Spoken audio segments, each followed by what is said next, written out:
CNG চালান, পাশাপাশি এগুলো বানান। তো এটা বাচ্চাদের খাবার এটা। তাহলে বাচ্চাদের খাবার, এটার কোনো অনুমোদন আছে? বিএসটি এর কোনো অনুমোদন আছে? বিএসটি এর অনুমোদন নাই।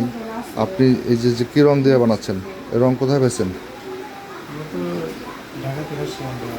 ঢাকা থেকে আপনার যে অবৈধ যে কাপড়ের রং, সেই রং দিয়ে আপনি বাচ্চাদের জন্য, এটা কি নাম? ললিপাইপ। কারা খায়?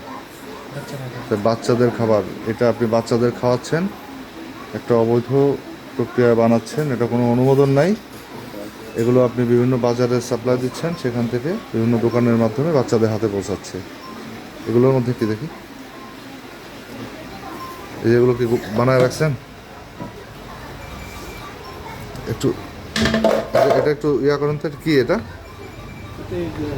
হ্যাঁ, কেমিক্যাল বলেছেন এগুলো কেমিক্যাল?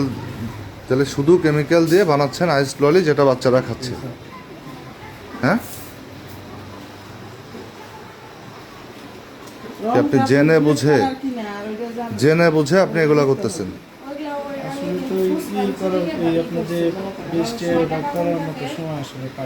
সময় পান নাই? তো আপনার এটা করার দরকার কি? আপনি এমনি কি করেন? সিএনজি চালান, তো সেটা করেন। তো আপনি এইগুলো করতেছেন কেন? বাচ্চাদেরকে খাওয়াচ্ছেন, এদের তো ক্যান্সার হয়ে যাবে এইসব কেমিক্যাল খেলে। এই যে